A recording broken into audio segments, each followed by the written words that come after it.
Nyaka Ramogi jwaga gino no kinyi mari dhi mbele yo makare gi lak sechegi kenda ka thuolo makende marwaki e twak marwa e chenro mar mbaka oromo kinyi makawuono mbaka mabendo wadogo e studio kae ka wachwale e kor gwenge mopogore opogore pachoka kaluore ni e chenro mar mbaka oromo wabedo koda adwaro mar winjo paro mar japiny kamora mora ma intiere in mar mondo mi in bende ibed achiel kodwa e twak okinyi makawuono. Thuon wach mabende wadwa twake e chenro mar mbaka oromo kinyi makawuono nyaka Ramogi Jwang otudore kod dok chien e nyodo ma en kaluore kod report mabende nogola kod duol mochung' ne kwan mar oganda mano KNBS mabende nyaka sani koro wacho ni jonyuol oduoko chien kwan nyithindo maginyuolo masani ochung'e nyithindo 3 ot ka ot kata nyithindo 2 e ot ka ot kama giduto itudo gi kwan mamalo mar joma sani tiyo kod yore mag komo nyuol masani ochung'e atamalo 57 wach makama nyaka sani ma mbaka mabende wadwa goyo nyaka Ramogi Jwang kalore ni nyaka sani ji oduoko chien ahinya to jogo manitiere keny nyithindo magiyudo ging'ado bura kata gikawo kang' mar mondo mi wabed kod nyathi achiel wabed kod nyithindo 2 kata wabed kod nyithindo 3 ang'o momiyo mae timore pek nitiere kanye ang'o momiyo waneno pogruok kod kinde machon mabende nitiere jomoko ne nitiere kod mon mang'eny to ne gintiere kod nyithindo mathoth ka bende ni wacho ni bedo kod nyithindo mathoth en mwandu to e piny masani ok en mwandu kosang'o matimore mane mbaka mabende wabro chwalo nyaka e kor gwenge kumora mora ma intiere mar mondo mi in bende ibed kodwa e twak achiel kachiel kata kamano ok an kenda mar mondo mi wabed kod twaka maket kod mai antiere kod welo 2 e studio marwa ma Nairobi kae kaito wendwa machielo biro tudre kodwa achiel kachiel ka intiere studio marwa mabende yudore e boma ma Kisumu welo mabende antiere godo e studio marwa ma Nairobi kae wendwa mokwongo en Lawrence Omondi en social expert kata jalony wechego mag dak machiegni ahinya Lawrence okinyi makawuono e studio marwa. Yero kamano. Ichiew nade? Achiew maber. Mang'eni mae mari mokwongo mar chopo ka. Mano kare. Machiegni ahinya. Wendwa mar 2 nyaka Ramogi Jwang mabende antiere godo e studio marwa okinyi makawuono en Dorothy Dave. Dorothy Dave nitiere kae kaka janyuol. Odong'iso ni en kaka janyuol ponono en bende ose ng'ado bura mar mondo mi ponono bi kod obed kod nyathi achiel kata 2 kata 3 kosento danyuolo gi mar mondo mi gichop kata 7 machiegni ahinya Dorothy Dave okinyi makawuono. Erokamano. Ichiew nade? Achiew maber. Yeah.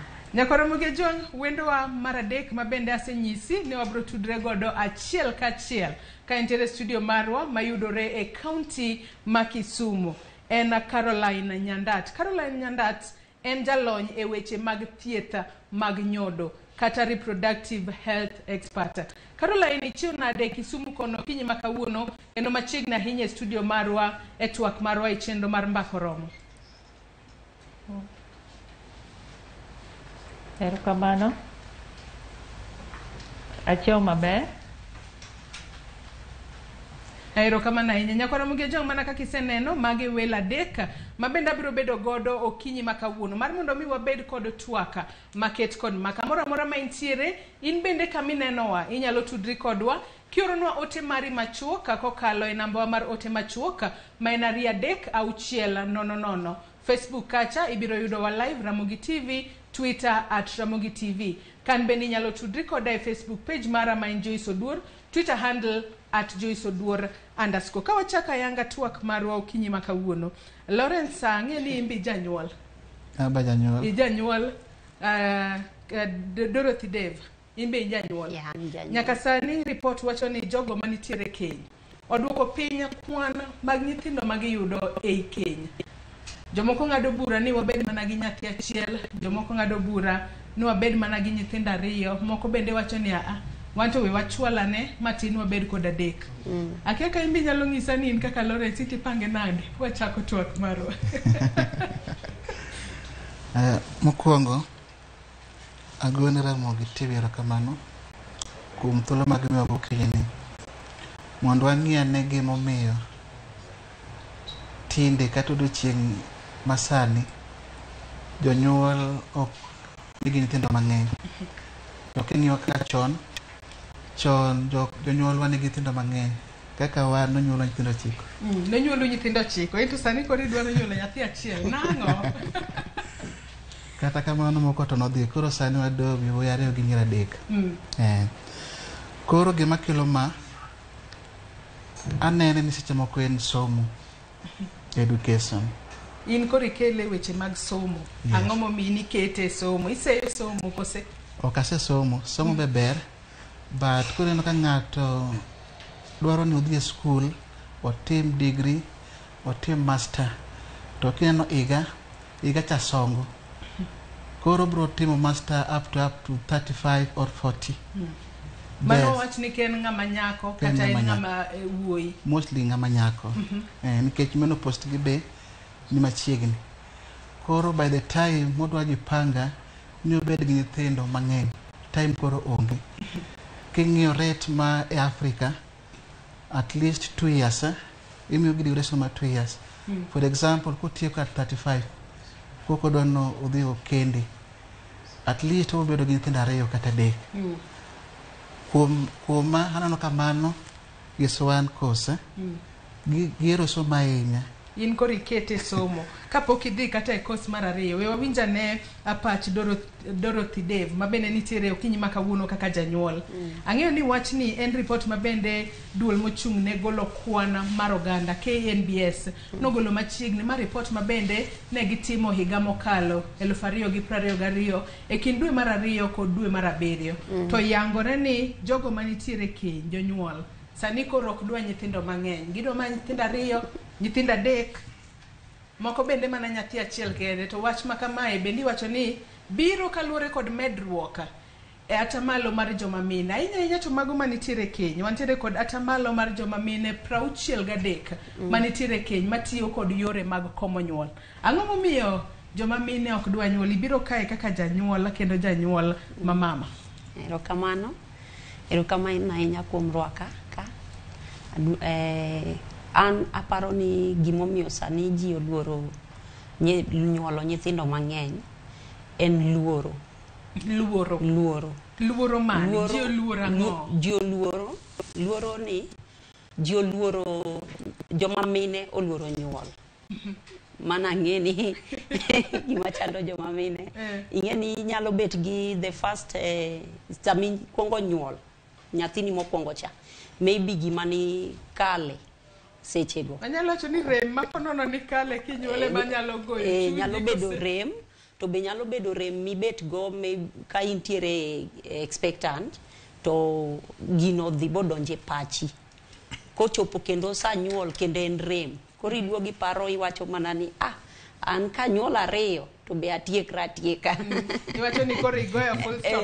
Agoyo full stop. Machondo ne nyuolo nyaka nyithindo 10. Gin rem makamano ok ne gikale. Kata kamano mak mana parono gi kanyo. Wantiere kod Caroline Nyandat mabende nitiere studio marwa e county ma Kisumu. Entiere kae kaka jalony e weche mag thieth mag nyodo kata reproductive health expert. Caroline, ang'e ni sewinjo kaka Lawrence kaachiel kod Dorothy oloso odiochieng' ma kawuono. Lawrence korka kore owacho ni somo ema miyo joma mine ok nyuol nyithindo mang'eny. Dorothy korka kore to wacho ni luoro ma ng'ama miyo kala inya to e kindego modhi nyuol ponono rem ma entiere godo ema miyo ok odwa medo kwan nyithindo monyuolo e ngimane. In kaka jalony e weche mag thieth mag nyodo itinene yo machalo nade? Inene nade? Ang'o momiyo joma mine sani ok dwa nyuol ahinya? An kaka jalony awanya wacho ni gimomiyo joma mine ok dwa nyuol mang'eny sani en nikech migawo bende otemo matek mondo mine, nyiri kata gi familia mondo opuonjgi thuolo margi mondo ging'e wawacho ni choices monego gibed godo mondo gi decide wawacho ni namba mar familia ma gidwaro.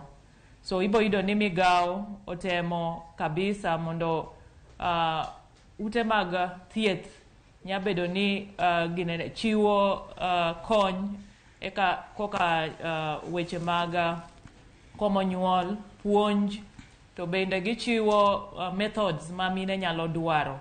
koro ibo yudo ni mine nigi waluongo ni opportunities mang'eny mondo gi decide ni gidhi kanye mondo mondo omigi services ma gidwarogi, mondo puonjgi, mondo ging'e ni weche mag komo nyuol, weche mag nyuol inyalo decide in kaka ng'ama miyo. So anya wacho ni government marwa maka health osebedo ka invest puonj mag miyo, familia, nyaka chuo sani osebedo ni waketogi mondo gimbende gi support mine gi e ute mondo gi make decision makonyo familia. So anya wacho ni migao osetemo ahinya mondo hakikisha ni communities nyalo bedo yudo that teko mar decide kaka gidwaro ni mondo gilony e weche mag nyuolgi. Mane kaka anyalo kete. Ilere yo makara ahinya in kori kelo wachno mar sirikal ma ponono jiwo godo ji mar mondo mi ong'e gino modwaro e ngimane, ong'ad bura ni anto ponono kada nyuol mang'eny, we koro ane kaka anyalo chano nyuol mara kokalo e yorego mag komo nyuol. Kaduoko kende twak Lawrence, in kor kakori iketo wechego mag somo kaka achiel kuom gigo mabende en achiel kuom ohinga mabende miyo joma sani, wanyalo kata wacho ni mine masani ok nyuol mang'enya kaka e kinde machon. Wach machielo mabende ponono nyalo bedo ni kelo ma to be ka en wachno mar somo. En wachno mar somo monego be ni ine mi amua ni an kora dwa somo, nikech oyudo ni jomoko kata somo to bende pod onyalo mana nyuol. Jomoko amua kamano, alafu wan jorowere, jowere masani be oluoro keny. Oluoro keny seche moko ok en machua, kata seche moko oneno ka owinjo rumas moko ni dakie tek. Koro mano by the time akoro decide to oneno ka koro is too late. Koro kodhi e keny at that older age ema koro kelo duoko nyodo piny. Alafu moro mar adek anyalo wacho ni tich, employment bende, kaka mostly jok matiyo gi sirikal, ng'at mondiki mayudo pesa maber ok inyal compare gi mwananchi man piny cha, nikech jok man ondiki gi sirikal oteri transfer mabor, iwe family chien. By the time iduogo cha, seche moko idhi kawo higni mang'eny, kiduogo tiduogo koro be higa koro ng'eny. To ng'at maniwe dala cha en onyuol every year. Koro mano be iwacho wach moro kae mana kata kopogore kod wachno mar tich, adana duoki chien matin.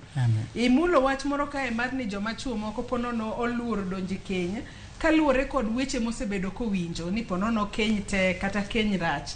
To wach machielo mabendi mulo en kaluwore koda, wanyalo wacho ni kaka obwongo mar ng'ato semachua.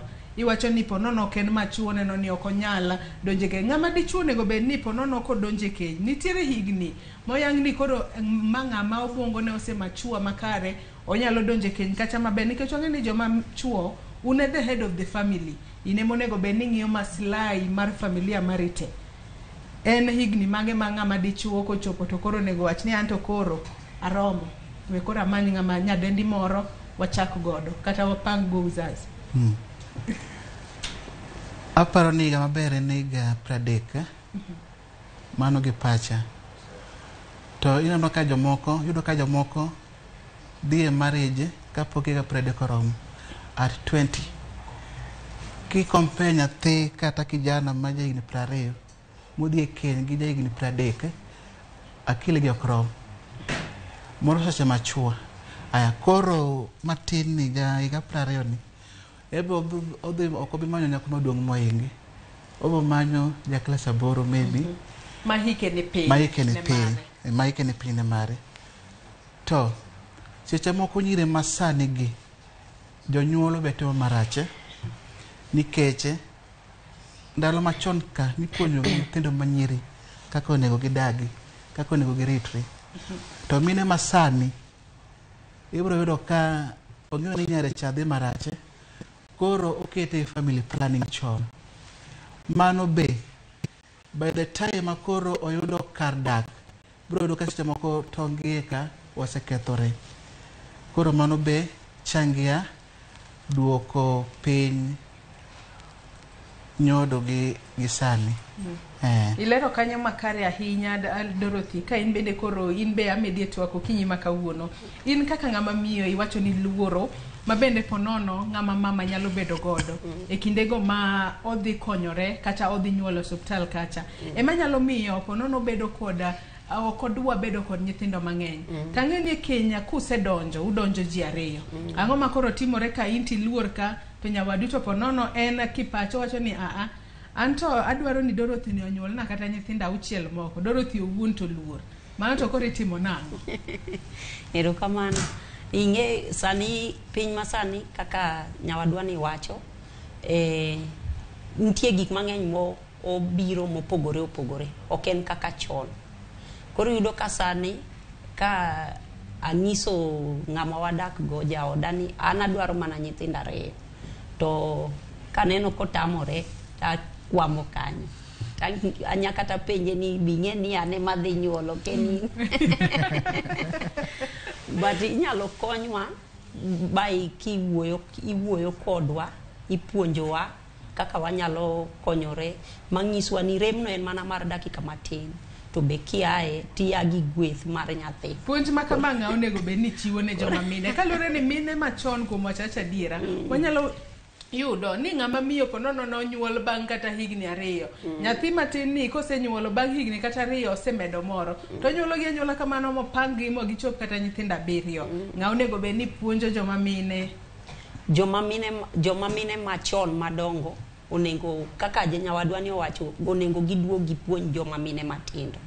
Nikech sani yudo ka joma mine matindo gitimo gik moko maybe giude internet, social media. Ok puonjwa gi joma mine machon ka. To joma mine machon ka nigi rieko ma ginyalo miyowa mondo ging'iswa ni gin ere kaka ne ginyalo nyuolo nyithindo mang'eny to pod gin gi teko. Yudo ka pod gin gi teko. But wan joma mine masani matindo waluoro nyuol nikech ok wadhi kuom mine madongo gi mondo opuonjwa mondo wang'e gigi maber. Koro ing'e ni gik internet mobiro nyalo wuondi maket ni gino mine ni late seriously karoko late. Koro iyudo ka joma mine madongo owe joma mine matindo makawuono sana onengo gipuonjwa to joma mine matindo be owe dhi joma mine madongo mondo omiwa puonj maber. Ilero kanyo makare ahinya to jomoko bende waketo posters mag mbui kacha. Mana kaka bende isewinjo ka Caroline wacho e boma ma Kisumu ni joma mine no miratiro mar tiyo kod yore mag komo nyuol mago family planning methods mopogore opogore. Kanya ka sani joma mine mantiere Kenya tamalo 20 tiyo kod sindan mabende chuoyo atamalo 19 tiyo kod implants mago mabende isoe lwedo kata mala 8 to tiyo kod yadhno mindelo pile ka pile kata pills. Magi bende nyalo miyo duoko chien nyodo e kin joma nitiere Kenya. Kose yedhe gi makomo nyuol joma nitiere e Kenya bonego be ni tiyo kodgi kose onego be ni weyo negi ne joma moko maponono nitiere manosiep pok idonje Kenya. Apani tiyo kod yedhe mag komo nyuol gi onge gi shida. But inyalo keto itiyo kode with time. Kiki iti kode koro nikech ino kidwa nyuol. Nyalo tiyo kode maybe mondo iwe gaps nyithindo minyuolo mondo kiki nyuol gi ma nyalo chandi rito.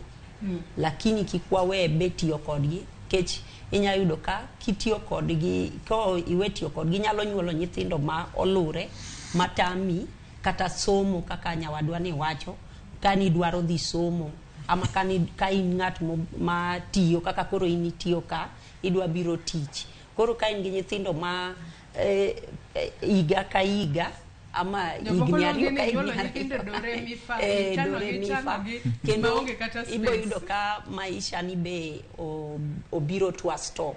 Kaka an jawer mag wende mag injili.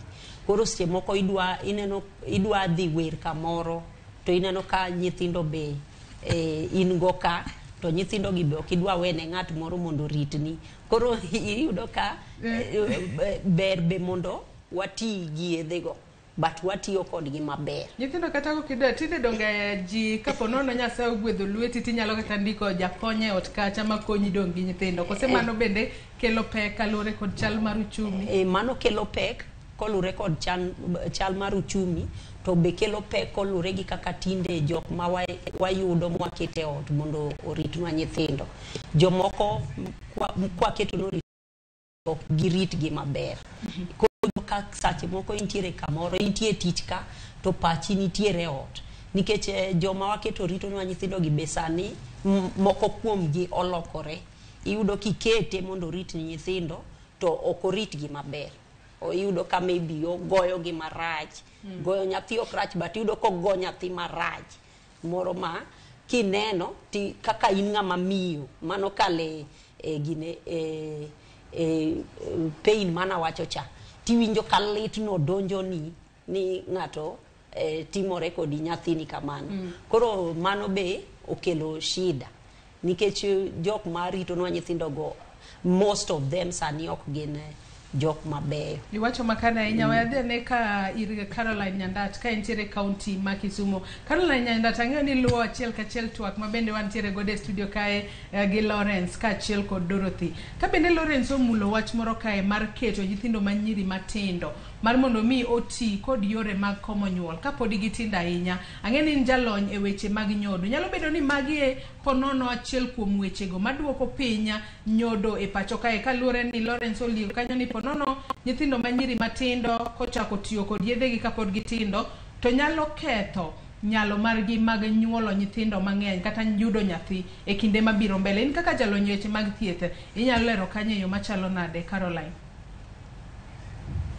Aero kaka Lawrence gi Dorothy twak to wan gima nyalo wacho wach ma Lawrence jawadwa wacho e wach mar nyithindo matindo chako komo nyuol chon en wach maber nikech wadwaro ni waluongo ni teen pregnancy bende kik dhi mal ahinya nikech ing'eyo ni ka nyako matin ochako nyuol chon then wawacho ni mondo bed gi ngima mang'eny bende bedo matin nikech osechako bedo ni obedo exposed wawacho ni obedo exposed to tho mabiro mapiyo nikech weche mag nyuol chon. So gima nyanyiso Lawrence en ni komo nyuol ok maanisha ni ng'ama miyo ni ok nya nyuol kobedo maduong' dawe. Komo nyuol wacho mana ni ok idwa bedo gi nyathi sani but seche ma in tayari mondo ibed gi nyathi to inya weyo tiyo gi wawacho ni methods mokel mag komo nyuol gi mondo imak ich. So komo nyuol en mana yo mamiyo ng'ama miyo thuolo kaka no wawacho ni maybe dwa dhi somo koro tiek somo mondo seche ma in tayari mondo inyuol to inyalo weyo tiyo gi methods mag komo nyuol gi mondo itim ang'o inyuol nikech in tayari mondo imak koro ich mondo inyuol. Koro nwayudo ni kanokel methods mang'eny mag komo nyuol gi ne konyo sana mondo nyithindo odhi school, nyithindo omak ich or joma miyo omak ich seche ma gidwaro and biyudo ni familia bende yudo time mondo giginene gijiw nyithindgi miyo bende yudo time mondo o prepare dende ama olos dende ne ich machielo kapo ni opango ni adwa nyuol bang' higni 2 adwa nyuol bang' higni 3 kamano. So weche mag komo nyuol inyalo ti gi ng'ata ng'ata ma feel ni en kaka ng'ama miyo kapo ni odonje weche mag hera to nyalo mako ich to ken tayari mondo bed gi ich no.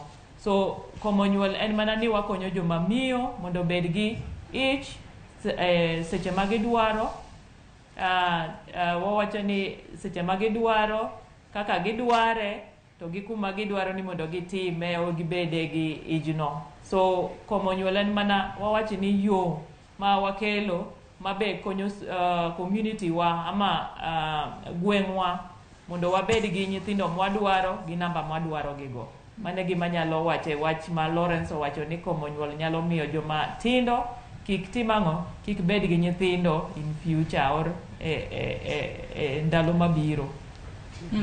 Kamano. Ilero kanyo makarenya bende mana kaka wachako wacho ni adul mabende ochung'ne kwana kata ochung'ne golo kwan mar oganda KNBS ema yandi ogolo report mano kotudore kod dok chien e kwan mag nyithindo mabende familia yudo mano wanyalo wacho ni familia mopogore opogore yudo e pacho kaka bende giwacho ni nyaka sani kwan mag nyithindo odok piny nyaka 3 ot ka ot. We winjane kaka Director General mar KNBS mano McDonald Obudho noloso kotudore kod dok chien e nyodo e pacho kae. En gima ber kabisa kuom dok chien mar nyuolruok mar oganda mag jo Kenya nikech wan piny mapod dongore en piny mapod dongore matini pod ok wan gi mwandu moromowa mwanyalo rito godo ji duto mantiere. Koro miyo ka wanyuol matin to ting bedo mayot mabende onego bed ni wadhi dhi piny mwachop 2.3. Winjo kanyo kaka McDonald Obudho mano Director General mar Kenya National Bureau of Statistics owacho kanyo ni kwanyuol matin to piny biro medo bedo mating bedo mayot.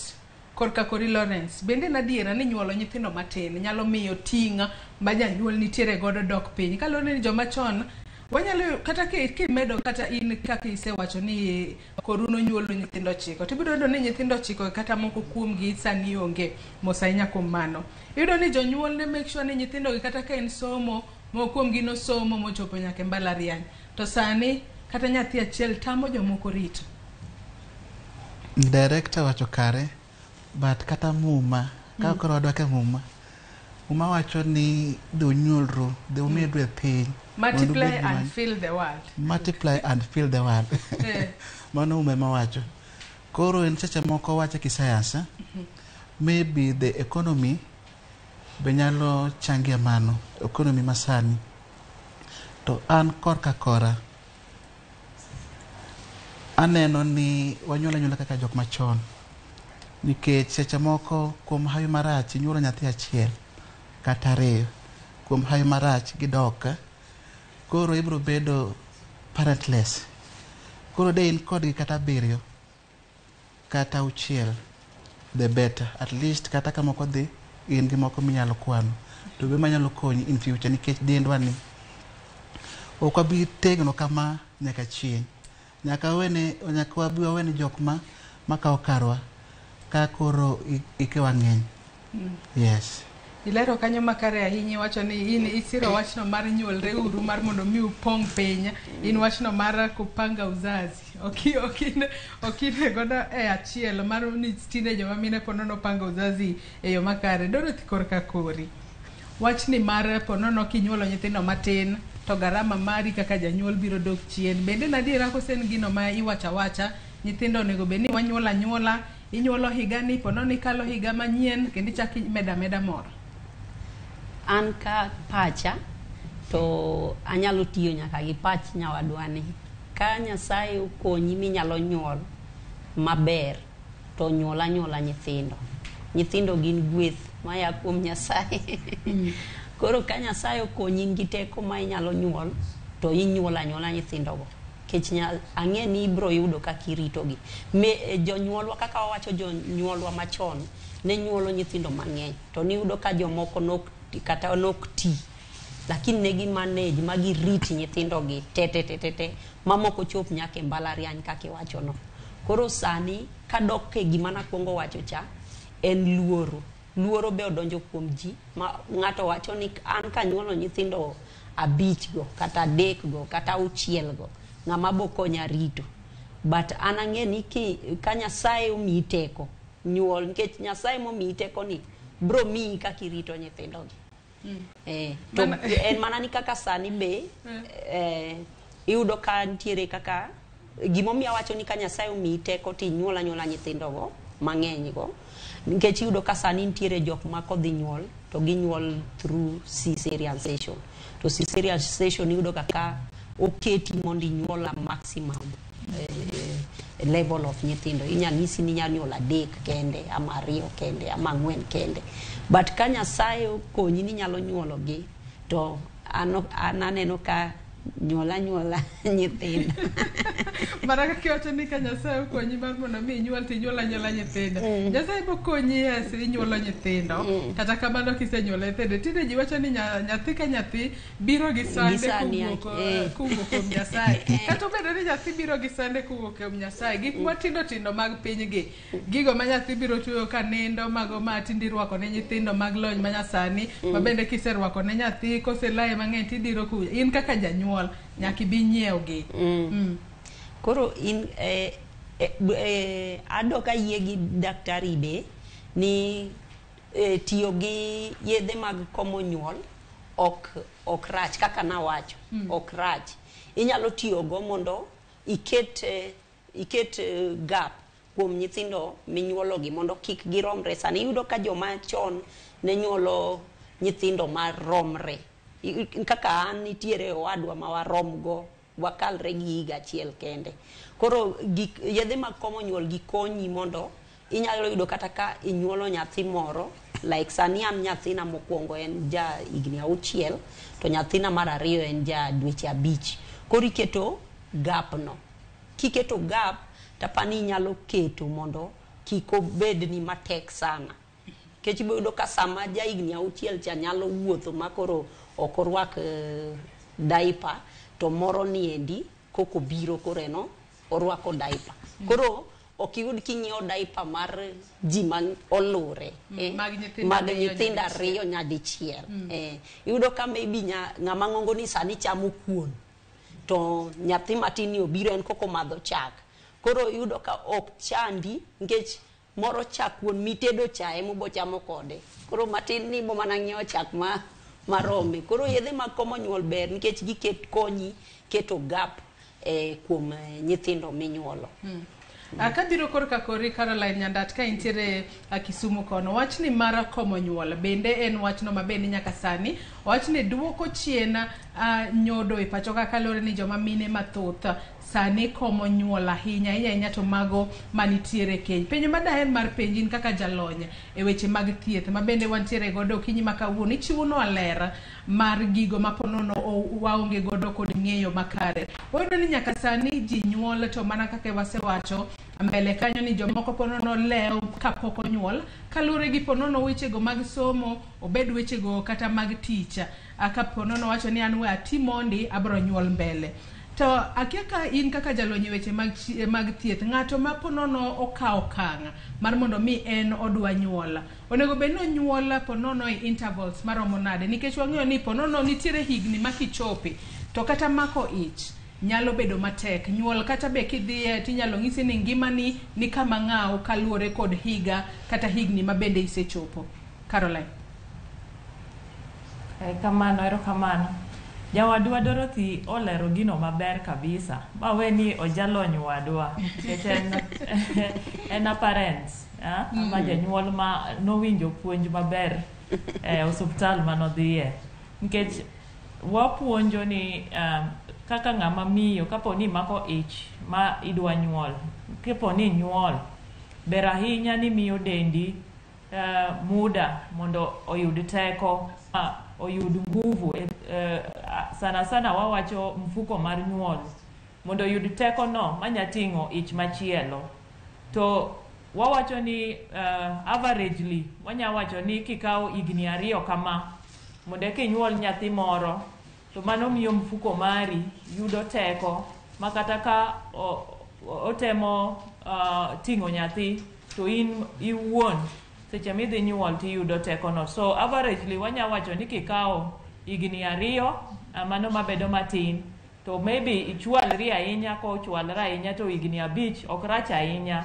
So inyatimo spacing. Kapo ni idwa nyithindo 10 to onge wach, 10 inyayudo.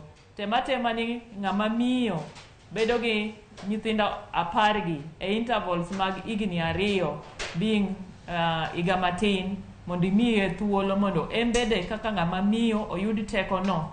Ng'eni seche ma ng'ama miyo nyuol to wawacho ni dende bedo overworked matin nikech organs bedo stretched, ng'eni uterus bedo stretched, otiyo gi energy seche ma embe odhi e process mar nyuol no. Koro idwaro ni mondo ng'ama miyo ni mondo wawacho ni o recover ngima mare mondo oyud teko mar ting'o kendo ich monyuol, o go through the same process manodhiye no. Koro anya wacho ni minimum age ma bed ka ng'ato luogo nyithindo en higni 2, but inyalo extend karach ahinya to higni 5 ka poni idwa dhi ahinya. But higa 2 timedo moro mano kiga marach nikech be imiyo nyathini thuolo mondo timang'o odhodh makare, min gi bende o make sure ni en healthy mondo obed an adult, mondo obed one of the waluongo ni community member manyalo kelo development. Mane kaka nyalo lero kanyo. To kapodi antiere iri Caroline ka intiere Kisumu kono, bende nyaka sani wang'eyo ni ponono nitiere jomoko ma nyaka sani wawach ni kata e higa mokalo nonyuolo nyathi to dwaro mar mondo mi orit kuom thuolo malach ahinya, wawach kata ni higni 10 eka oyud nyathi machielo. Mae ponono nyalo chocho nyalo mare mar yudo ich e yo machalo nade, kata nyalo chocho ngimane e yo machalo nade. Ka nisenyuolo nyathi mokwongo to ponono irito kata higni 10 kata higni 15 mondi eka yud nyathi machielo, ka ponono koro hiki bende oniang' ahinya. Wang'eyo ni entie jok ma wawacho ni maybe gichako nyuol moleo, maybe ichako nyuol ki in gi higa 40, wawach kamano. Ok inyal rito higni 10 nikech ibo kadho period mari mar nyuol. Wawacho ni women of reproductive age ni isekadho, koro ise wuodho, onge kaka inyalo mako ich moro. Koro wawacho ni ke in ng'ama miyo ma wawacho ni ja higa 40 ichako nyuol, ber kikawo higni 2 mondo imed moro, nikech ing'e ni idhi wuodho kichopo 49 kanyo. Wawacho ni higni 49 iwuodho nikech ichako wuodho nikech ichako bede stage ma waluongo ni idonje menopause. Tinyalo bedo ni ok inyal nyuol kendo. Ka inyako ma eko chako nyuol, wawacho ni kija higa 25, wawach kamano, in gi time, inyalo timo intervals mana wacho ni maybe ni nyuol to ni dwaro dhi school, idwaro advance education mari kaka ng'ama miyo, nikech seche moko wan kaka joma miyo wadhi tedo chon, ok chon ma wawacho ni age ma wawacho ni legal wawacho age mar 25 ka ama age mar 30, to lakini pod ni in e school, idwaro in e university, wawach kama, to pod idwa somo mondo itiek, inyakawo muda matin. Kaka nawacho ka ng'eny ahinya to higni 5 kama. Jok madhi nyaka higni 10 kaka ni wacho no, nyalo bedo ni negi komo nyuol, wawach kamano, to pok waluong ni fertility margi oduogo, teko margi mar kendo mako ich oduogo ka giwe tiyo gi ways mag komo nyuol mane gitiyogo. So jok machal kamano inyalo yudo ni gitimo that extension nyaka higni 10, lakini gima wakonyogi ga ka gibiro e ute mag thieth en ni wapenjo mine ni diher bedo gi nyathi bang' higni 3, mondo kiwacho ni adwaro nyuol bang' wawacho ni higni 3, bang' higni 2, wakonyi e paro ni yore mag komo nyuol minyalo tiyogo gin magi ma, nikech kaka watwak kae, iwacho ni idwaro nyuol bang' higni 5 or idwa nyuol bang' higni 10. So method minya tiyogo en magi ma mane kaka nya advice kaka laktar, lakini yo mondo ihakikisha ni by the time midwaro mako age no, ikawo wawacho ni yore mag komo nyuol ma seche mi idwa mako ich to bedo mayot mondo imak ich. So wan kaka jo matiyo osuptal wakonyo be joma mine mondo ging'e ni period ma gidwa bedo ni gimako ich, gi choose ways mag komo nyuol makonyogi mako ich ndalo ma gidwaro mondo gimak ijno. Maybe mane kaka nyalo lere kang'iye e yor health, to be yor wawach ni ng'ama miyo madwaro bedo gi nyathi higni ma romo kama. Nyakona Ramogi ng'isi ni in bende nyalo bedo kodwa e twak okinyi ma kawuono kotudore kod dok chien e nyodo, twak ma bende watwake okinyi ma kawuono e studio kae gi welo adek ma bende antiere godo. Anyisi ni nyalo chwalonwa ote mari kokale namba wa mar 236000 Facebook kacha bende wantiere live okinyi ma kawuono yudo wa Ramogi TV, Twitter @Ramogi TV. Kasomo moko kuom ote ma bende uoronwa otego kinyalo mana ketnwa achiel kachiel, ote ma bende uoronwa kokalo e namba mano e Facebook kacha kama bende wantiere live okinyi ma kawuono. Ote thoth ahinya mano kotudore koda wechego mag dok pinya e nyodo kata dok chien e nyodo. Polycarp Otieno wacho ni michele ma mon oketo wagodo e ot pile nyalo miyo wayudo teko kanye mar nyuol kata mar nyuolo kata adek go shwali. To koro kichako imedo gi yedhe ma mon opidhe bedegi ochiegni kata golo flower soko. Mano ote en kanyo se chiemo chele matindo keto joma chuo e ot. Vitalis Ochieng Wood Game Karari wacho ni gima tek puothe bende tindo onge ka koro koro mano minyalo rito owada. Bende wacho kanyo ni bende tinde onge koro mana minyalo rito wada, mago nyithindo ma bende inyalo rito wada.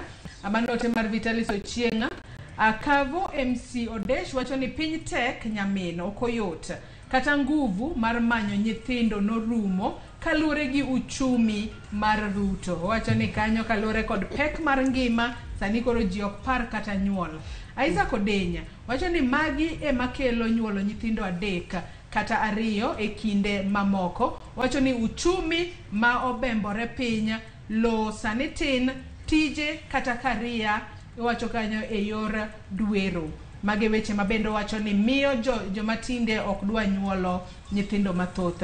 Emmanuel Lastborn MC Masune wacho ni ngima matek.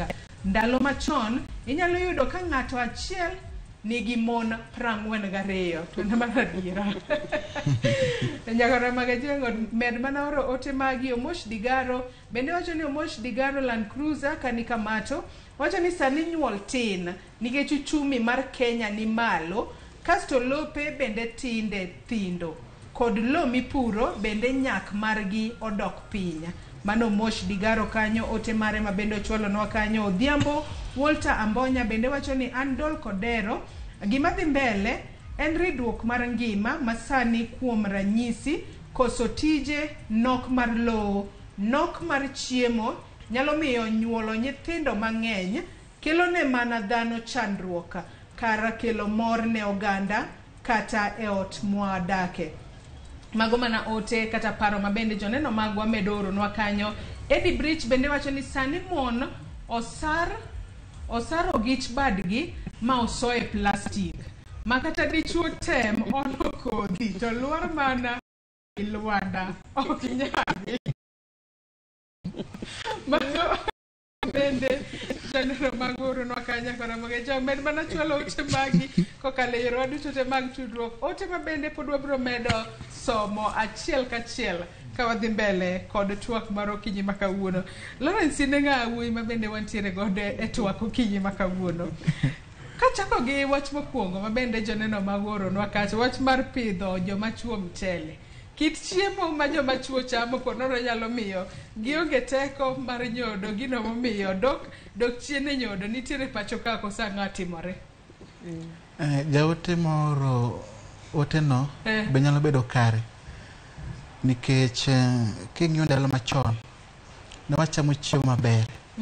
Kiwacho chiemo maber ne gin chiemo kaka magi matinde onge. Chon mchele ne ok yude yo mayot. Chon sani jok modak e town mostly en mchele salan, en mchele odhiambo.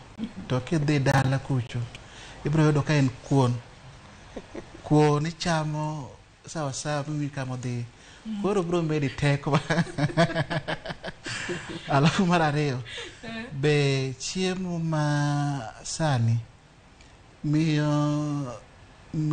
mango mawadogo sechegi ok nyal nikech nyaminani nowacho gimoro ni koro chiemo ni be nyalo kelo nikech gionge teko nigi chiemo ogi tis mang'eny koro ka gidhi e osuptal yudo ka nyathi duong' the final thing koro nyaka timre nade nyaka yangi ibiro yangi for the first time, for the second time, obro gik for the third time. Koro mano be nyalo miyo ok wayud nyithindo mang'eny gi sani. Korka koridoro tidevi neno mogo kuom ote mabende joneno magwa oro kanyo mogo kuom giseyo ngima matek weche gi mag lowo akeni joma chon to ne timo nang'o ng'ato wacho kanyo ni joma chon niyudo kata ka nitiere kod mon 42 to ne en gi nyithindo mang'eny kendo niwacho ni bedo gi mon mang'eny gibedo gi nyithindo mang'eny mano ranyisi ni nitiere kod mwandu mathoth tinde weche mag lowo kod weche mag chiemo in korka kori nyalo wacho nade joma mine pidho joma chuo mchele miyo joma chuo ok nyuol kuom wachno anya wacho ni en kare nikech wa joma mine besani wadich seche te wadich maka donje jikon to gima neno kanyalo tedo piyo piyo en mchele mabendi baya kendo kanyo to taseketo pii arito mondo chiegi to dich ni jomoko dich e tich jomoko besani odich sana e social media koro yudo ka ng'ato neno ka odwalo kuon ni dhi ketho ne sa to dwa gimotimo piyo piyo mondo ae mondo dogo tim gima notimo kata ka en social media kata ka en tich koro ka joma chuo wacho ni wapidho gi mchele machon ne ging'e ni wasungu wacho ni to a man's heart is through the stomach koro yudo ka negi take care ber yudo ko ted kuon madhi mkati chai madho gi rabuon chai madho gi ndum koro yudo ka tuoche matindo tindo gi ok girad godo but sani yudo ka wachamo gik moko kaka mchele yudo ka ng'ato kaka owacho mamine yudo ka ng'ato ni expect to chamo chips ingeni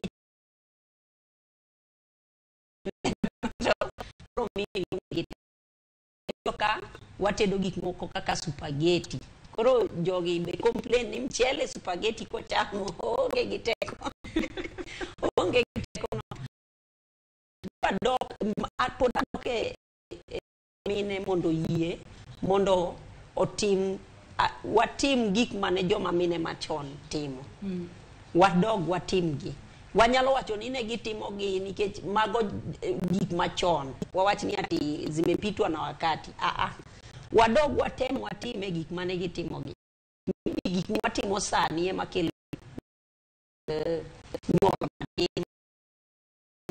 mchele adier madichoko cha mchele toko giteko no odhi nyisi ni wabuta ne patch galo nyeche matie to antiere gode county ma Kisumu Caroline Nyandat ko ne wabene no ochuelo no ka era kaka chiemo tudore nyodo hinya ne joma chuo nitindo ketwa mana gi mchele wayudo kanye teko mar nyodo kamano awinjo donjo to ayie gi Lawrence gi Dorothy ni joma chon ne miyo joma chuo chiemo mambe teko mondo giti kadware e weche mag nyuol and tipo yudo ni ni gigi pogo kaka ji wacho ni uchumi odhi koro ibo yudo ni kaka ndalo mane wan gi shida onge kaka mogo nikech bech mogo ni malo molo mchele koro imiyo miyo familia ma ok nya nyiewo mogo mchele nikech bech mchele ni piny, lakini koro king'iewo mogo gorogoro bei ni malo, koro afadhali nyiew mchele mondo muchame ot. Koro ibo yudo ni mano bende ineno ka family chako neno ni nyathi ma wakelo e piny ng'e ni nyaka ochiem, koro ibo yudo ni family bende gi make decision ni aneno ka adek oromo than wabed gi auchiel, nikech gibo chiemo nade, gibo dhi skul nade, to kata wan ji ariyo ama adek ei ot ka ok wanya chiemo. Koro gimbe gi make decision nikech gineno magin go kaka familia. The other thing, mana kaka tene biro ka ng'ama dichuo kokinya chiemo malong'o, the family tek mondo i make decision do function wawachi ni sexually mondo ibed children mani dwaro. Koro ibo ng'ama dichuo dhi oko mondo dwar sana mondo family ne be obed comfortable. So yo ma otemo kelo go familia ne be ochiem ma okao time sana idwero than bedo gi time mondo timang'o obed gi nyithindo mang'eny kane odwaro bedo gi nyithindo. Koro ibo yudo be ni mano contribute to ji nyuol bedo gi nyithindo ma ok ng'eny ahinya kaka mana winjo kuom wacho to ibo yudo ni seche moko kaka ng'ama dichuo idwaro ni mondo ibed gi nyithindo 10, to kaka Dorothy nolero, in emidhi nyuol kaka ng'ama miyo, in eming'eyo pek miwinjo, maybe health mari ok ber, in ng'ama miyo ma seche moko in ga gi heart problem, to ineno ni mondo idwa kawo time mondo nyuol nyathi moro. Koro ibo yudo ni joma miyo dhi komo nyuol to ok paro.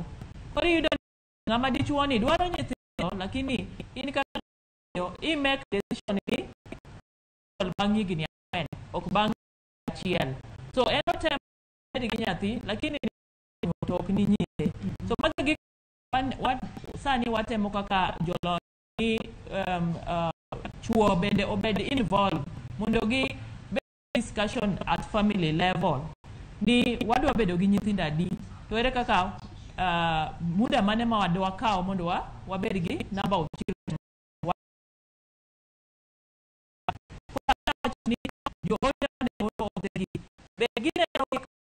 Uchumi kaka change, waluongo ni high life ma ngima sani tek, ma mondo nyathi mikele piny ka nyaka ing'e ni kaka ng'ama miyo odak ke au nyathino weche school weche be yudo consideration ma bede ng'iyo nikech kaka ni ng'iyo KDHS wacho ni 46% of women be wacho ni to ok de giher mondo mano nyisi ni joma miyo be nigi information, ging'iyo kaka piny dhi to gimbe gineno ni 4, 2 man go gi oromo onge moro mane ka weche ote mane wayudo kawuono.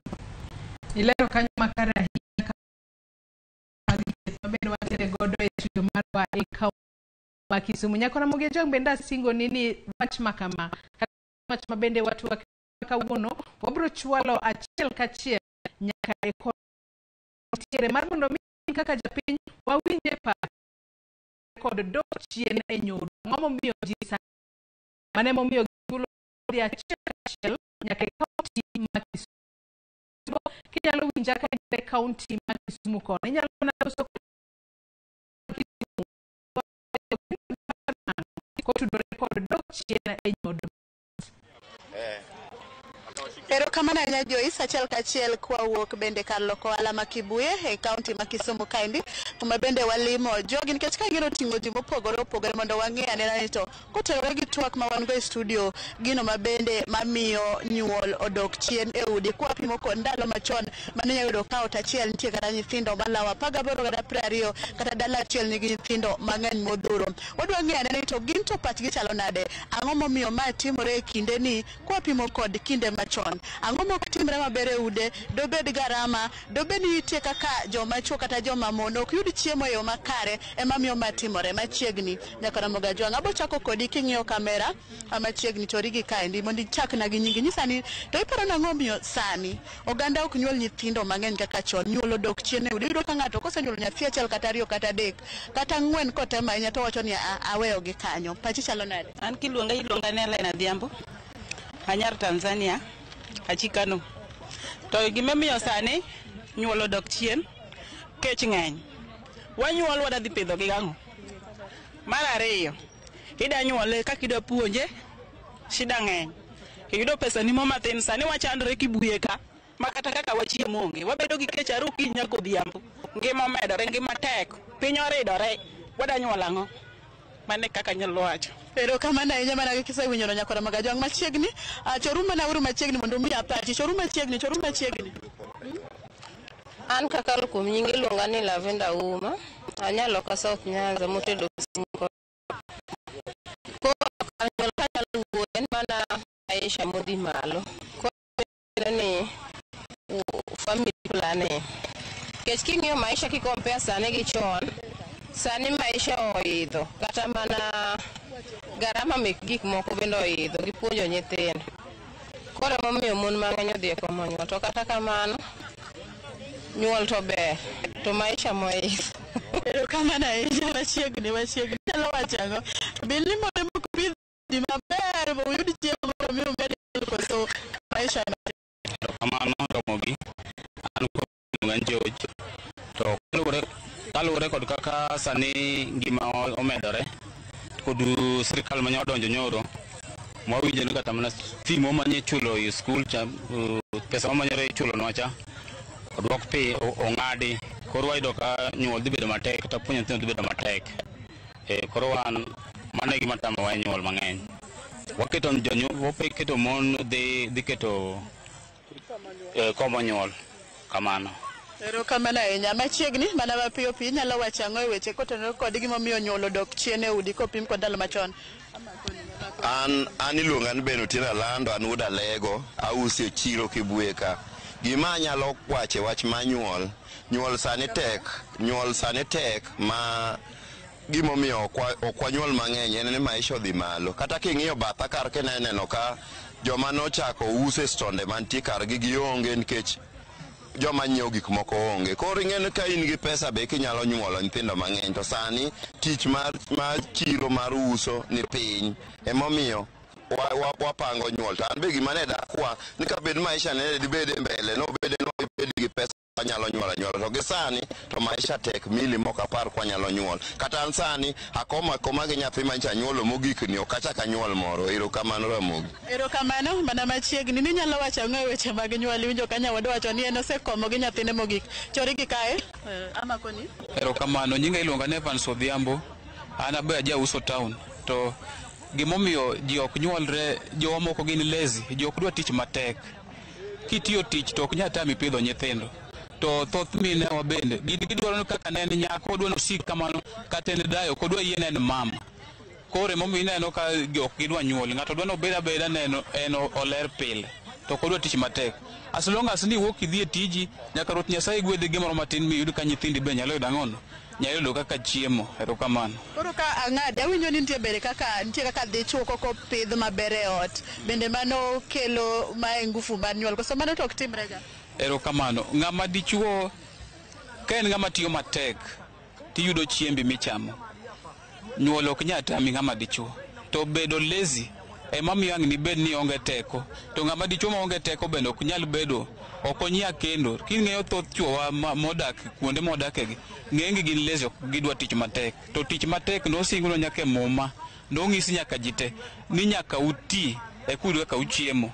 to kitiyo matek yudo chiembi to nyaka nyithindi timang'ono nyaka dongi. Erokamano. Erokamano ahinya. Mana kamano ahinya Joyce, mana kaka isewinjo moko kuom paro kowuok kuom jodak ma Kisumu kaka gilero ni gimomiyo giduoko chien weche mag nyuol kod kwan nyithindo ma bende sani ng'ato ka ng'ato dwa ni obed godo. Ne nitiere jare moro mano sani do bed Kisumu odiochieng' ma kawuono to do kawo poroni monyisowa iwacho gi kizungu ni 10 pregnant reasons mamiyo gibro nyuol to ok ma, lakini kawo kamano mago weche ma bende wabodok gi thuolo ni endi abedo kuom e studio idhi nyime kod kelo twak ne oganda mondo wabed ng'eyo ni to ang'o momiyo nyuol odok chien. Kata ndalo machon cha oganda ne tiya matek mana kaka janeno nosewacho to ne ginyuolo anyuola nyithindo modhuro kendo magipuonjgi. Kawo kamano Joyce inyalo dhi nyime. Erokamano ahinya Millicent Adhiambo ka entiere kaunti ma Kisumu. Jo Kisumu ogolo pachgi e yo makare. Mano gino momiyo ji sani ok dwa nyuol. Ng'ato bende seyo ni joma chuo moko sani koro ok dwa tiyo matek. Erokamano ahinya Millicent Adhiambo, ang' nagonyi mar mondo mi idhi lunwa weche mamoko manyien ma bende ang' wabed godo odiochieng' ma kawuono. Nyako Ramogi Jong pod imedo tudri kodwa mbaka ma kamae pok orumo. Imedo tudri kodwa kokalo e namba mar 23600. Facebook kacha ibiro yudo wa live Ramogi TV, Twitter @Ramogi TV. An bende nyalo tudri koda e Facebook page mara ma Joyce Odur, Twitter handle @JoyceOdur_. Akaw mana yuyo madundo kende kaito waduogo wadhi mbele kod goyo mbaka. Kik idhi mabor.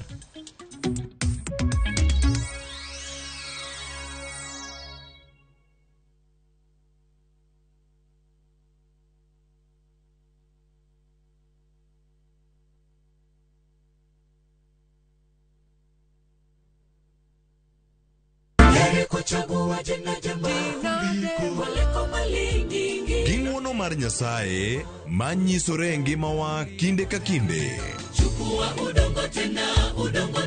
Ber ka waduoko ne erokamano kod pak.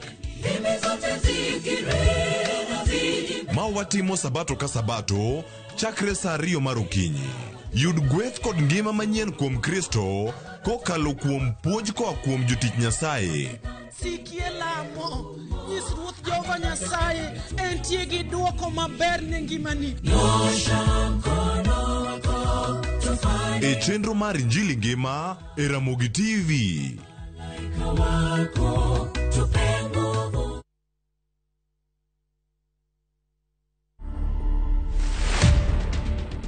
I think it's too soon to say what I'll miss because I'm really enjoying the freedom. I'm really enjoying the peace, no pressure. The phone call, as Ndemo said, they've reduced significantly. Yes, you talk with a few people here and there, but it's just peaceful. I go to bed when I want to go to bed. I wake up when I want to wake up. I eat when I want to eat. You know, it's just very relaxed. Government was, you know, sometimes you don't eat. You ate breakfast, the next time you are arriving here 11, you know, a lot of work. So I don't know if I've yet started to mix. I think maybe in a month, 2 months. But for now, iko sawa. To watch this story and more, download the Citizen Digital app. Scroll left on the menu bar to the exclusive videos portal. Once here, scroll the videos and find this and many more exciting stories lined up for you. Click on the video to play and enjoy. Kenya's #1 app, Citizen Digital.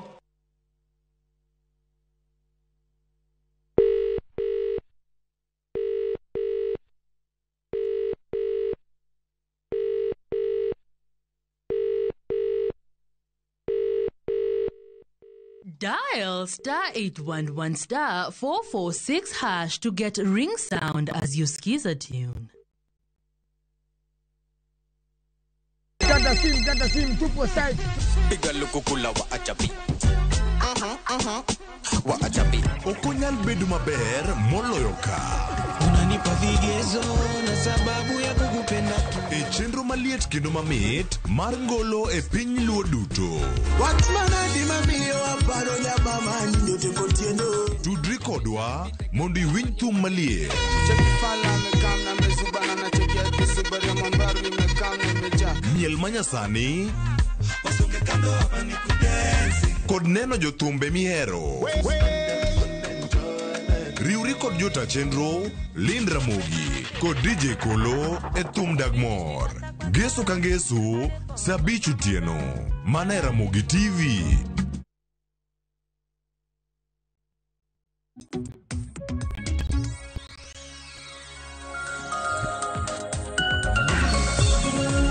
Machiegni kendo nyako Ramogi Ajwang' kendo erokamano ahinya kuom medo bedo kodwa e twak marwa e chenro mar mbako romo kinyi ma kawuono kama watwak kotudore kod dok chien e nyodo ma en kaluwore kod nonro ma bende yande ogola kod duola magolo kwan oganda e pacho kae. KNBS manyaka sani wacho ni kwan nyithindo minyuolo e pacho kae ahinya to e kind jogo mantiere keny odok piny nyaka nyithindo 3 ot ka ot. Ang'o makelo ma? Ang'o momiyo ji ok dwa nyuol? Twak ma kamae wasechwale e kaunti ma Kisumu. Sani koro wadwa chwale nyaka e kaunti ma Migori kama wantiere kod jafwambo marwa George Juma ichiew nade Migori kono. To Migori kata jo Migori wacho nang'o? Ahinya to kotudore kod dok chien e nyodo. Ang'o momiyo ji ok nyuol?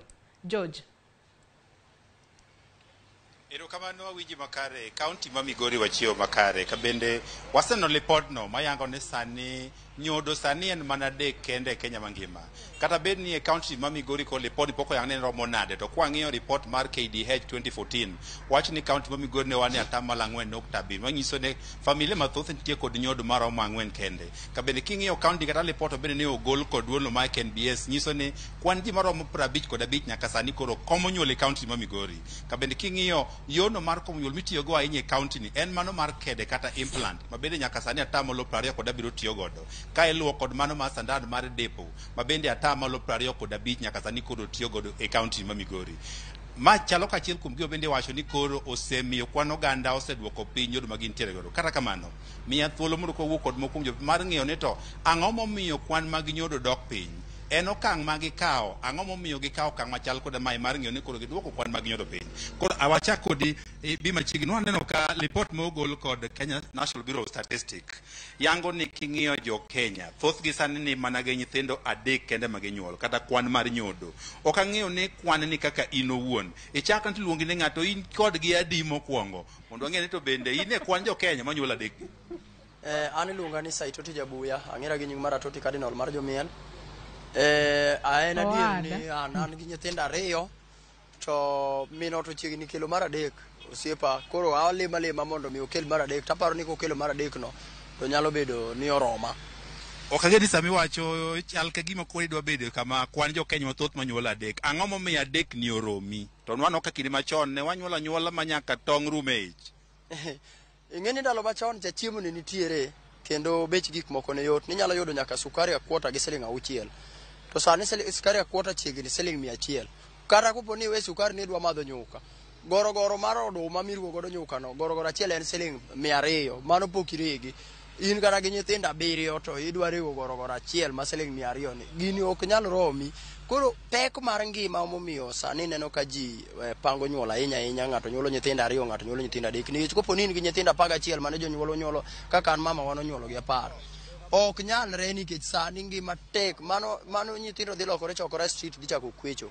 Mano momiyo wanyuolo nyithindo matin. De bed ni ngima yot, ni sirikal oketonwa ngima mayot, de wayomba nyuol. To kiyombo nyuol sani idhi neno tabu. Emomiyo an awacho na 3 go nyalo bedo noroma.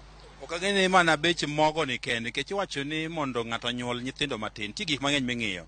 Jomoko ng'iyo yore mag oyudo thieth nade, yorego mag somo, mago moko kuom gik sirikal ng'iyo weche mag komo nyuol.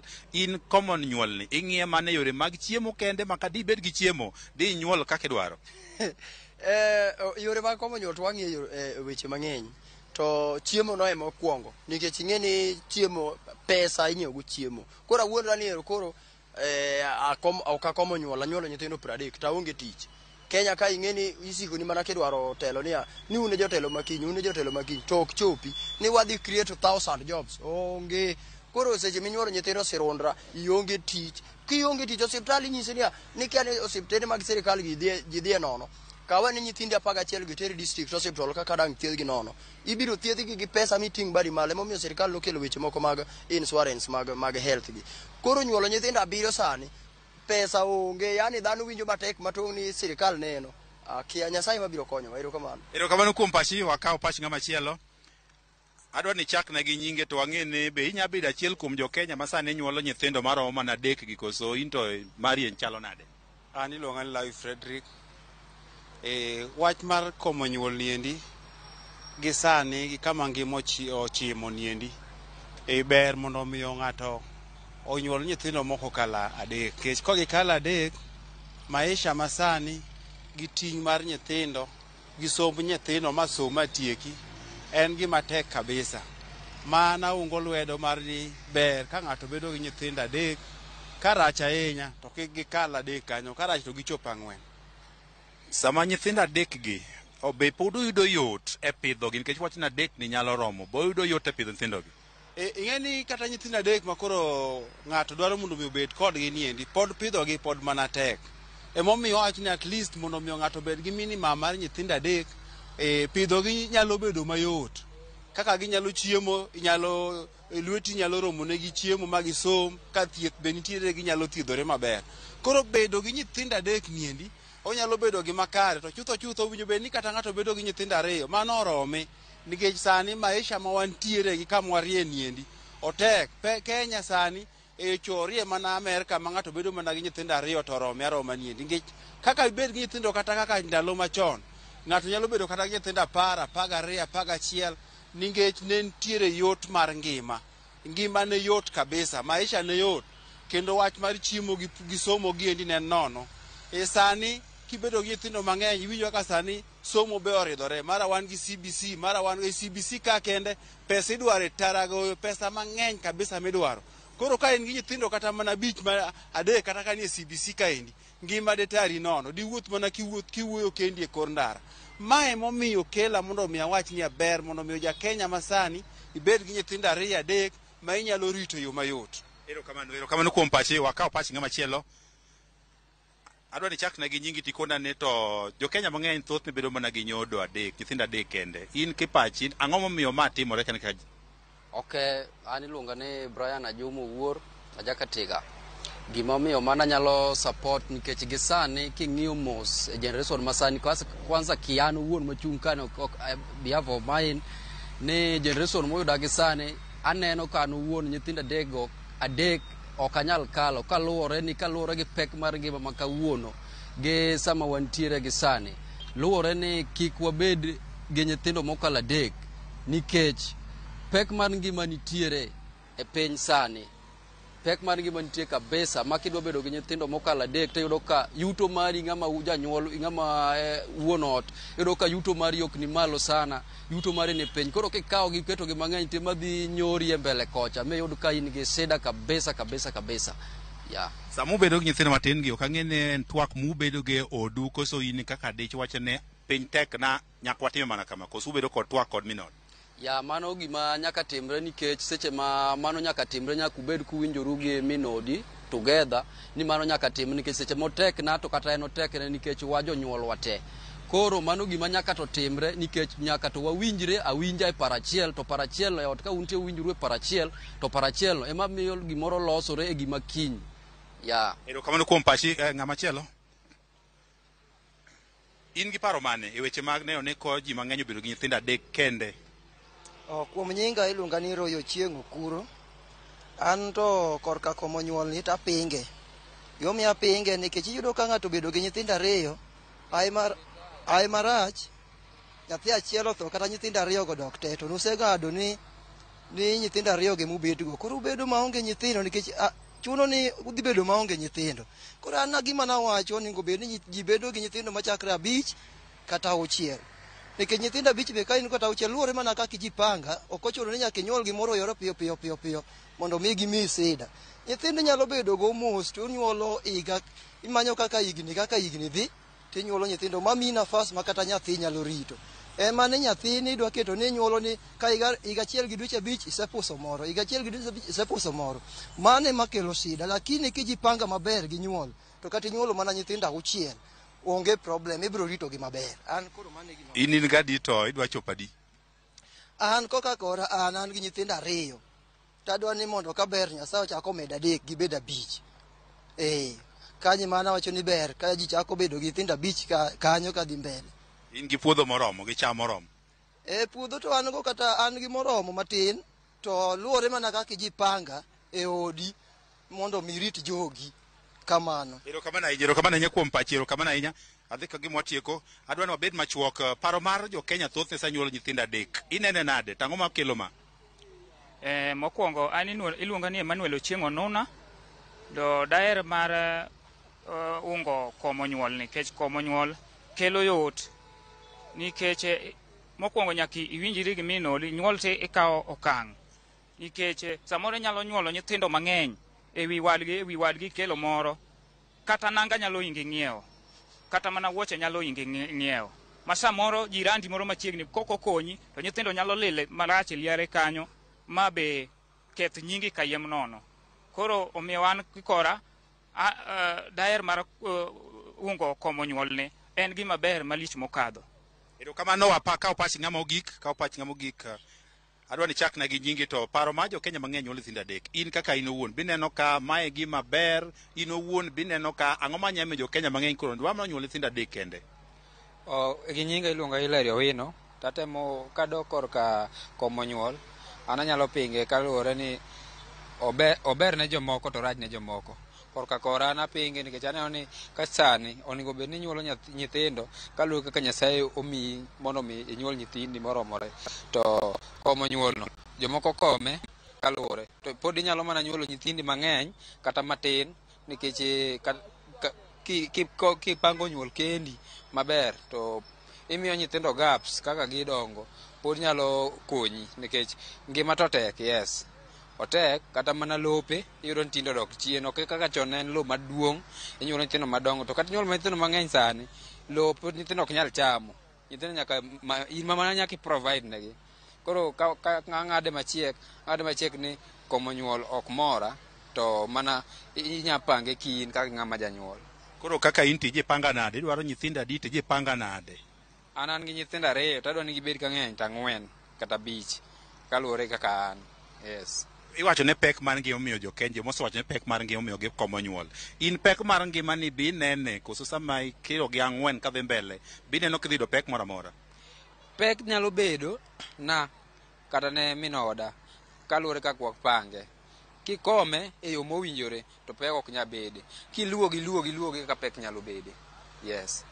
Erokamano, inyalo winjo mano moko kuom pacho gande kaunti ka bende nitie moko bende nyaka sani koro siro parono mar bedo kod nyodo maromo adek kende. Ka moko bende koro wacho ni ma ok paro makare nikech giwacho ni mae luwore kaka in owuon kori ritori kaka iikori mar pidho nyithindogi. Mago mawuok e kaunti ma Migori kochakore sani. Erokamano ahinya Juma ka intiere kaunti ma Migori kono. Wawinjo jo Migori kaka gichwalo pachgi e yo makare kotudore kod dok chien e nyodo e pacho ka. Erokamano ahinya Juma. Nyakore Ramogi ka wawuok e kaunti ma Migori wawinjo ne kaka jo Siaya bende nogolo pachgi kotudore kod dok chien e nyodo. An nyinga iluonga ni Brian Otieno Kola, an wuod nyadhi. To kawuoyi wach mar gimomiyo jopiny ok dwa nyuol sani midenyo ng'eny kendo wach mar kech. Wan sani kita lekwa ka wapuro to onge gima wayudo. Kirango kata weche mag chiemo kata loth wan waongogo. Joma kelo loth kae gin joma gine Kericho, joma Eldoret, joma West Nyanza. Koro wan joma thagre kabisa nikech koro kionge tich mokwongo kaka ng'ama youth onge kaka dibed ni inyuol mang'eny to kaka idhi pidho nyithindi iongogo, kaka nyithindo dhi skul iongogo, kaka nyithindo ani chiem iongogo. Peter Wino Lang'o, awuok e dala mar Siaya ka. Gima anyalo wacho gimomiyo familia mang'eny ok wanyal bedogo. Ngima tek to nyithindo wanyuolo moko be ok nyal yudo masomo. Onge kaka wanyalo konyogi, chiemo bende tek kama wanyalo yude. Nyinga en Frederick Otieno Owira mogere kaka paro. Te pek mar piny kod tek mar piny emomiyo koro dhano okano nyuolo wahya mang'eny nikech nyathi ok en dhiang' minyalo tero siro ka sido neno. Omiyo an nyuola according to minyalo rito nikech sani kata iyudo ka ng'ato kata en mado pidhe kende motame. Koro konyuolo wahya mang'eny to biro kelo situation marach. Mago jodak e kaunti ma Siaya mabende ochwalo pachgi kanyo kotudore kod dok chien e nyodo.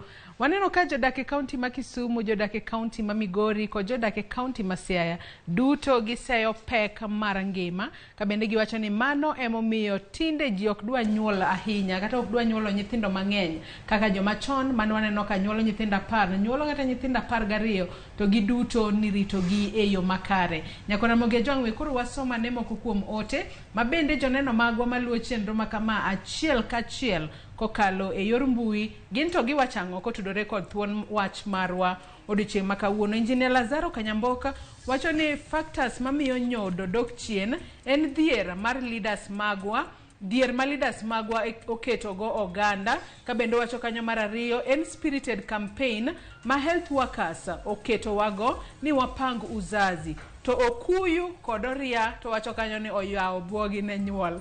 Mar adek wacho kanyo ni en mondwa masani obukore ni ok dwar ni gibed joma oti, ka bende wacho ni mar ang'wen en del matinde ng'aw mathoth, thoth mon nyuol through operation.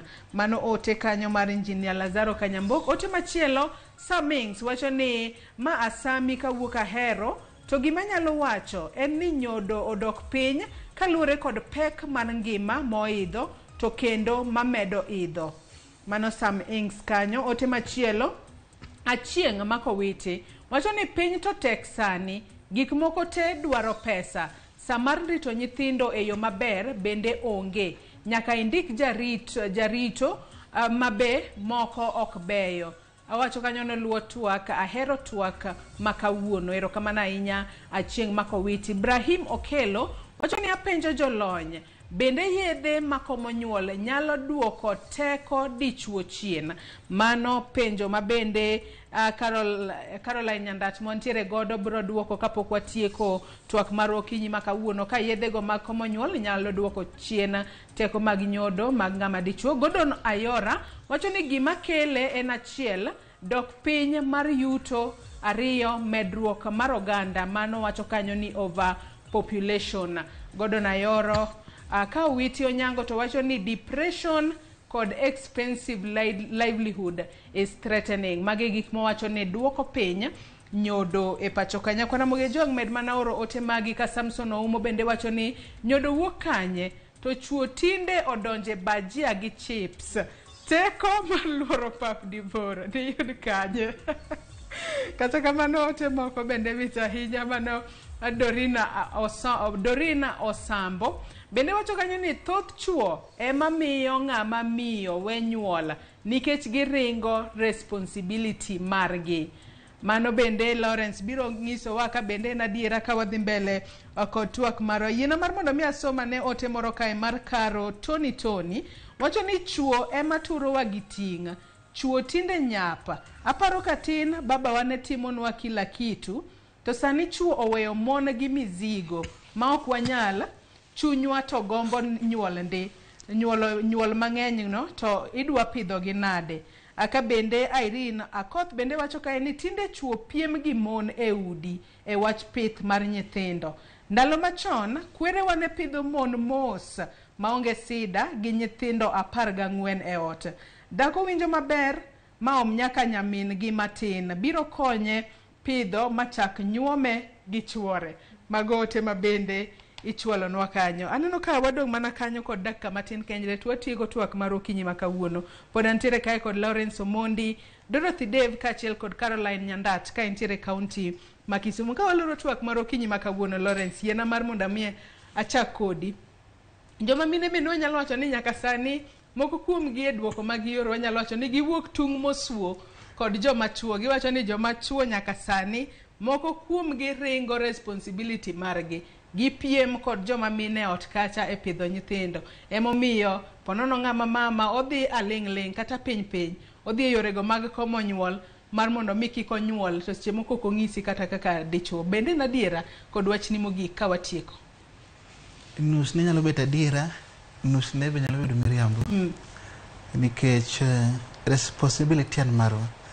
Jare ok nyal chako wuoth kapok owinjore. Koro ka wasewinjore ni wachako wuotha, responsibility ni be nyaka waseya kodi. Dho e ka wanyalo rito familia gi maber.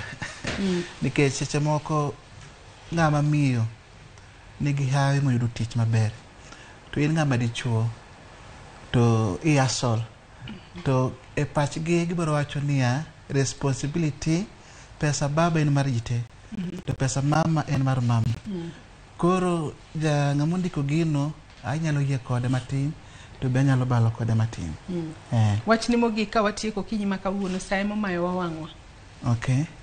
Wachna mogik an japuonj alele gi nyithindo matindo. Alele gi nyithindo manyiri gi mayawuoyi.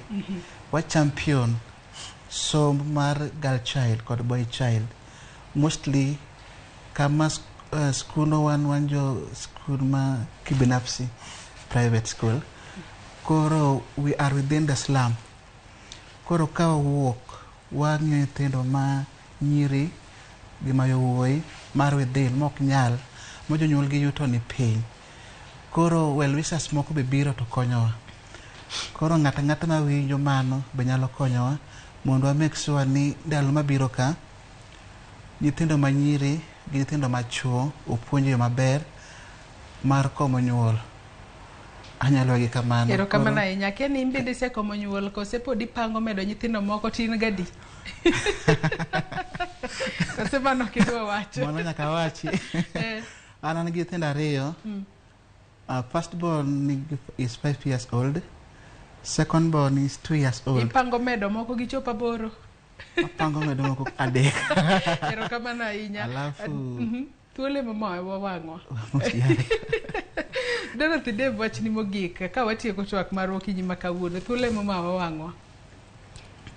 Wach mogik manyalo wacho en ni komo nyuol ber. To kineno ka in gi ting' minyalo rito go nyithindo to nyuol. Nikech komo nyuol kaka nawacho inyalo space nyithindo mondo kik gibed ma oluore matami rito. Inyalo keto gi space makoro rito gi bet mayot. To kiki kom nyuol nikech uchumi rach. Kaka jo Migori wacho kiketo spacing e nyithindo ok bichandi rito gi. Kiluo gi eka bro chandi rito gi. Ero kamano ahinya. Caroline Nyandat kintiere kaunti ma Kisumu ng'ato nopenjo kanyo ka watieko twak mar okinyi ma kawuono ni komo nyuol bende nyalo duoko chien teko mag ng'ama dichuo. Koro akia nopenjo ni komo nyuol ka ng'ama miyo ema komo nyuol kose ka ng'ama dichuo ema okomo nyuol. Mana ka achiel kod wachni mogik ka waloro twak mar okinyi ma kawuono kotudore kod dok chien e nyodo. Caroline. Oyo. Komo nyuol ok nyal duoko teko mar dichuo. Komo nyuol miyo mana dichuo ok nyal miyo ng'ama miyo mak ich. Wawachi ni mano kwa tiyo gi komo nyuol method mwaluongo ga ni vasectomy gi dho kizungu. Manen ma miyo ng'ama dichuo ok nyal miyo ng'ama miyo ich. Lakini ok mini ng'ano ok nyal tiyo. Kendo tiyo maber ndi. Nikech en koro ong'eyo ni kata kotiyo to kobi miyo ng'ama miyo ni ich mabo chande kano kodwa nyathi. Koro wach ma ote mana winjo ni komo nyuol duoko teko mano ken adieri. Omedo teko. Nikech pachi ni thuolo. Inyalo timo hera e yo midwaro gi ng'ama idwaro kapo ni nitiyo gi komo nyuol ka ng'ama dichuo method mar vasectomy. Mane ma ng'eny chuo uluor. Kaweni kagi timo vasectomy to teko margi bodok. To nikech alonye wach mag komo nyuol gi, wanyalo tudre e migao marwa mar KMET, wapuonjo, wan gi clinic ma wapuonje e weche mag komo nyuol, to wan nyaka gi toll free line, mabe inyalo gocho to ipuonji e yo makare, mondo ibed gi lony, gi freedom, gi thuolo no, mondo kori make decision mari. To namba wa mar toll free en 0800-724-500. To mano inyalo gocha e namba no sa asaya en free to iyudo mawaidha. To kalore tawacho ni mondo ting' marwa obed mayot. Daher ni wabed thuolo mondo wabed gi nyithindo ma wang'eyo ni wanyalo rito. To mondo ibed gi nyithindo namba midwaro minyalo rito nyaka ikaw yo mar komo nyuol mondo ibedo gi wawacho ni period time mari ma inyuol irite kaka jo Migori ne wacho irite iyudo thuolo mipidhe go mondo kinyuolo moro to kendo iyudo muda or teko mar kendo rito ma ikelo e piny ka. Mane kaka nyalo wacho as my parting shot. Erokamano ahinya Caroline Nyandata ka intiere county ma Kisumu mar mondo mi chope studio marwa e county ma Kisumu kanyo ibed kodwa e achiel e twak mar okinyi makawuono. Erokamano ahinya Lawrence Omondi ka achiel kod Dorothy Dave un bende kuom kawo thuolo maru mar mondo mi ubi wariure e twak marwa mar okinyi makawuono. Nyako Ramogi Ajwang thuolo emomayo wawang'wa. Ote uoro mang'eny ahinya e Facebook kacha kokale namba mar 33600 mak mana ni ok wanyal somo gi duto. Wagoni mana erokamano ahinya kuom bedo kodwa e chenro marwa kata e twak marwa mar mbaka oromo odiochieng' makawuono. Elo jowetena ma bende oneno ni chenro ni obiro ni e yo makare, mano moriwo nyawadwa Cleophas Oluoch kaachiel kod Sharon Ong'ao, jogo picha, jomak duol kaachiel kod director marwa mar odiochieng' makawuono. Wagoni erokamano ahinya. Oriti masani nyinga Joyce Oduor.